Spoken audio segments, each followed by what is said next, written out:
സന്തോഷത്തിന്റെ 4 വഴികളിൽ രണ്ടാമത്തത് ദിവസവും വ്യായാമം ചെയ്യുക എന്നുള്ളതാ.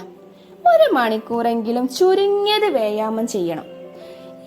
ഏത് രൂപത്തിലുമാവാം. വീടിനകത്തെ ഡാൻസ് കളിക്കുക, യോഗ ചെയ്യുക, ജിമ്മിൽ പോകാം, ദിവസവും നടക്കാം, അല്ലെങ്കിൽ വീട്ടിൽ കളിക്കാം.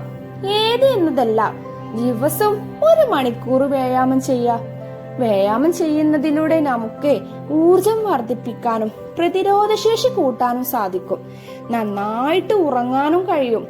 ശരീരത്തിന്റെ ഭാരം നിയന്ത്രിക്കാനും അതോടൊപ്പം മാനസികമായും ഒരുപാട് നേട്ടങ്ങൾ നമുക്ക് വ്യായാമത്തിലൂടെ ലഭിക്കും.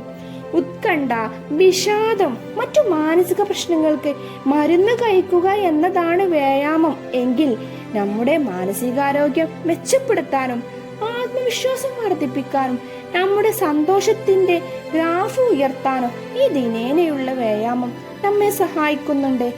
ജോലിക്ക് പോകുന്നവരെ വ്യായാമം ചെയ്ത് ഭക്ഷണം കഴിച്ചിട്ടാണ് പോകുന്നത് എങ്കിൽ അത് നല്ലൊരു ഊർജം അവർക്ക് ലഭിക്കും. എന്തും ചെയ്യാനുള്ള ഒരു പോസിറ്റീവ് എനർജി വ്യായാമത്തിലൂടെ ലഭിക്കും. അടുത്ത വീഡിയോയുമായി കാണുന്നത് വരെ ബൈ.